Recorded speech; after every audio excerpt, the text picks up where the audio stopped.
السلام علیکم ورحمۃ اللہ وبرکاتہ۔ اعوذ باللہ من الشیطان الرجیم، بسم اللہ الرحمن الرحیم۔ وَلَقَدْ آتَيْنَاكَ سَبْعًا مِنَ الْمَثَانِي وَالْقُرْآنِ الْعَظِيمِ لَا تَمُدَّنَّ عَيْنَيْكَ إِلَى مَا مَتَّعْنَا بِهِ أَزْوَاجًا مِّنْهُمْ وَلَا تَحْزَنْ عَلَيْهِمْ وَاخْفِضْ جَنَاحَكَ لِلْمُؤْمِنِينَ۔ اے نبی صلی اللہ علیہ وسلم، بے شک ہم نے آپ کو بار بار دہرائی جانے والی 7 آیتیں دی ہیں اور قرآن عظیم دیا ہے، لہٰذا اے محمد عربی صلی اللہ علیہ وسلم، ہم نے مختلف قسم کے لوگوں کو جو زندگی گزارنے کے لیے سامان حیات دیا ہے، مال و متاع دیا ہے، آپ اس کی طرف اپنی دونوں آنکھوں کو اٹھا کر نہ دیکھیں، یعنی اپنی آنکھ کو اٹھا کر کے نہ دیکھیں اور ان کے حال پر، احوال پر غمگین نہ ہو، اور ایمان والوں کے لیے، ایمان والوں کے ساتھ بالکل تواضع سے پیش آئیں۔ سامعین کرام، سب سے پہلے اللہ تبارک و تعالیٰ کا شکر ہے اور اللہ کی بڑی تعریف ہے کہ اس رب العالمین نے نیکیوں کے اس راہ گزر پہ مزید نیکیوں کو کرنے کی توفیق دی، اور رمضان کے اس مبارک مہینے میں نیکیوں کی طرف ہم تمام کو بڑھ چڑھ کر کے حصہ لینے کی توفیق دی۔ یقیناً یہ ہمارے رب کا بڑا کرم ہے، بڑا احسان ہے، اور ہم اس پر اپنے رب کا شکر ادا کرتے ہیں، اس کی تعریف بیان کرتے ہیں، اس سے اپنے گناہوں کی مغفرت طلب کرتے ہیں اور اسی کے سامنے اپنے سر کو جھکاتے ہیں۔ محترم سامعین کرام، ابھی ہم نے آپ کے سامنے قرآن کریم سورۃ الحجر سورہ نمبر 15 آیت نمبر 87-88 یہ 2 آیات پیش کی، اور دونوں آیتوں کا ترجمہ بھی بفضل اللہ، باذن اللہ، بتوفیق اللہ آپ تمام کی خدمت میں پیش کیا۔ سامعین کرام، ان آیتوں میں اللہ تبارک و تعالیٰ نے اپنے پیارے رسول صلی اللہ علیہ وسلم کو مخاطب کرتے ہوئے فرمایا کہ اے محمد عربی صلی اللہ علیہ وسلم، اور یاد رکھیے جو بات بیان کی جا رہی ہے اس میں صرف محمد عربی صلی اللہ علیہ وسلم کو تسلی نہیں ہے، تمام ایمان والوں کو تسلی ہے۔ اللہ تبارک و تعالیٰ نے فرمایا کہ اے محمد عربی صلی اللہ علیہ وسلم، ہم نے آپ کو عظیم قرآن عطا کیا ہے جو سب سے بڑی نعمت ہے، لہذا اے محمد عربی صلی اللہ علیہ وسلم، آپ کا کام یہ ہے کہ مختلف لوگوں کو جو دنیاوی زندگی میں بے شمار مال و متاع دیا گیا ہے، آپ ان کی طرف نہ دیکھیں۔ آپ کا کام ہے کہ اللہ تبارک و تعالیٰ کی جو نعمتیں ہیں، جو قرآن کریم کی شکل میں آپ کو عطا کی گئی ہے، اس کے مطابق اپنی زندگی کو گزاریں۔ یہ جو مال و متاع ہے دنیا کا، اللہ تبارک و تعالیٰ فرماتے ہیں کہ ہم نے دنیا داروں کو اس لیے دیا ہے تاکہ ہم ان کی آزمائش کریں۔ یہ جو مال و متاع ہے ہم نے دنیا کے لوگوں کو یا دنیا داروں کو اس لیے دیا ہے تاکہ اس کے ذریعے سے ہم ان کی آزمائش کریں۔ اگر وہ آپ پر ایمان نہیں لاتے ہیں، آپ کو جھٹلاتے ہیں، آپ کی باتوں کو رد کرتے ہیں، آپ کی باتوں کے خلاف مختلف قسم کی کرٹیسائز کرتے ہیں، تو آپ اس چیز کے اوپر بالکل غم نہ کریں۔ آپ یہ سوچیں کہ اللہ تبارک و تعالیٰ نے بہت بڑی نعمت آپ کو عطا کی ہے، اور جو بھی ایمان والے ہیں، یہاں پر فرمایا ہے وَخْفِضْ جَنَاحَكَ لِلْمُؤْمِنِينَ، جبکہ قرآن کریم سورۃ الشعراء میں اللہ تبارک و تعالیٰ نے فرمایا وَخْفِضْ جَنَاحَكَ لِمَنِ اتَّبَعَكَ مِنَ الْمُؤْمِنِينَ، یعنی جو ایمان والے آپ کی پیروی کر رہے ہیں، آپ ان کے ساتھ بہت تواضع کے ساتھ پیش آئیں۔ سامعین کرام، اب ہم اس آیت کریمہ ان دونوں آیات کی طرف پھر سے لوٹتے ہیں۔ اللہ تبارک و تعالیٰ نے فرمایا وَلَقَدْ آتَيْنَاكَ سَبْعًا مِنَ الْمَثَانِي وَالْقُرْآنِ الْعَظِيمِ، اے محمد عربی صلی اللہ علیہ وسلم، ہم نے آپ کو 7 بار بار پڑھی جانے والی آیات کا ذکر یہاں پر نہیں ہے قرآن کریم میں، لیکن جو بھی مترجمین اردو میں ہیں انہوں نے یہاں پر آیات کا ترجمہ کیا ہے کہ ہم نے آپ کو 7 بار بار پڑھی جانے والی آیات اور قرآن عظیم عطا کیا ہے۔ یہ 7 بار بار پڑھی جانے والی آیات، اس کے بارے میں مفسرین کے مختلف اقوال ہیں۔ بعض لوگوں نے کہا ہے کہ یہاں پر 7 بار بار پڑھی جانے والی سے مراد قرآن کریم کی 7 بڑی بڑی صورتیں ہیں۔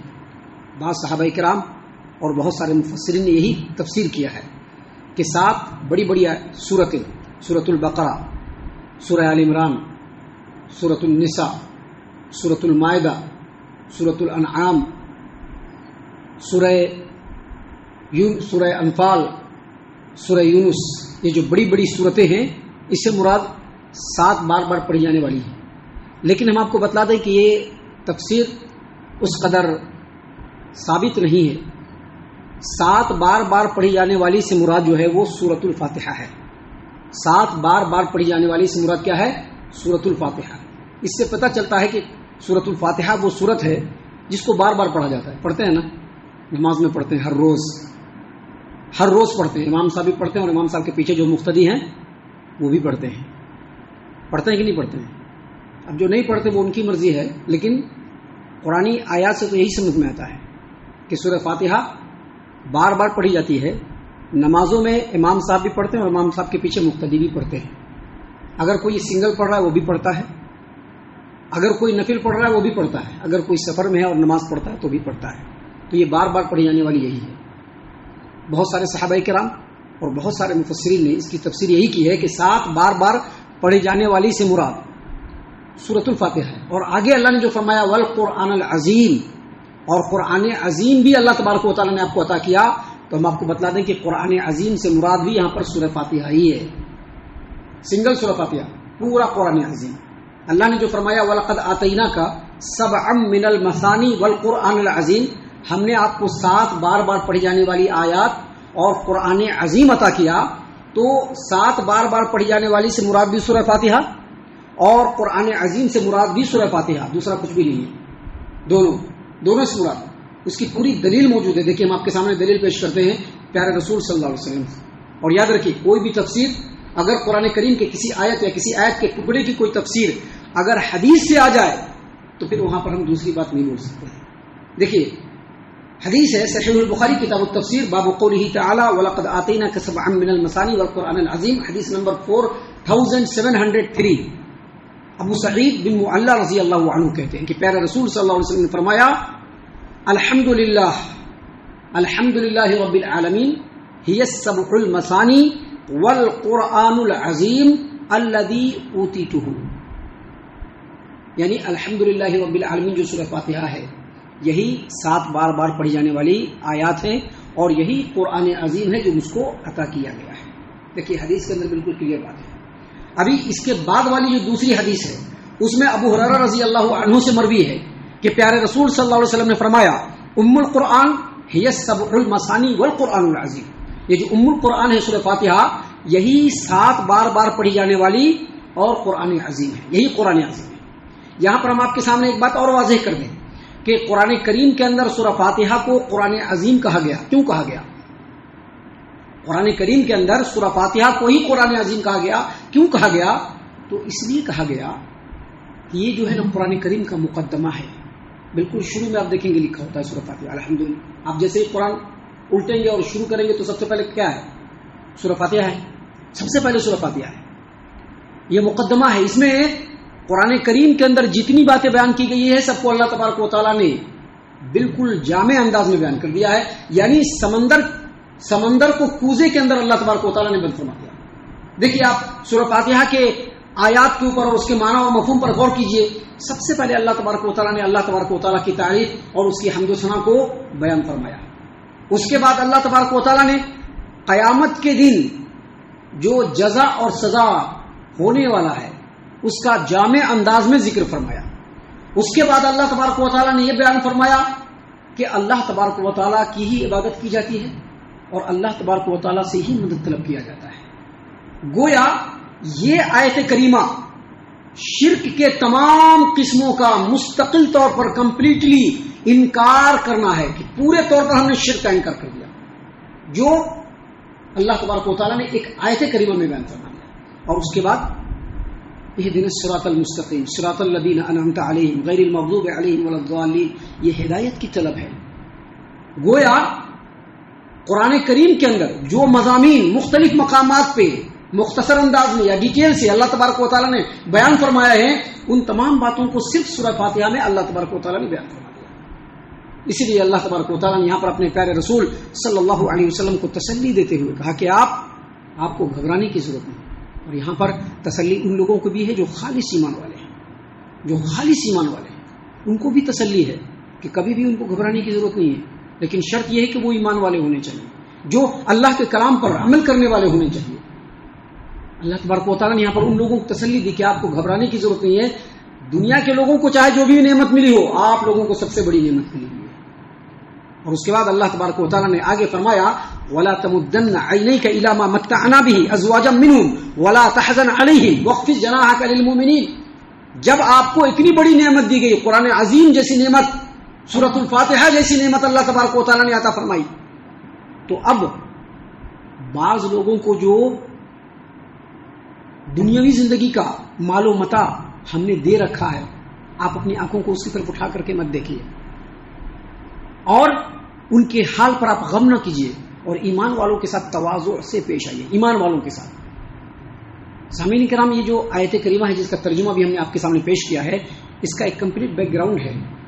بیک گراؤنڈ کیا ہے کہ یہ آیت کریمہ اس دور میں نازل ہوئی جب نبی صلی اللہ علیہ وسلم مکہ کے اندر تھے.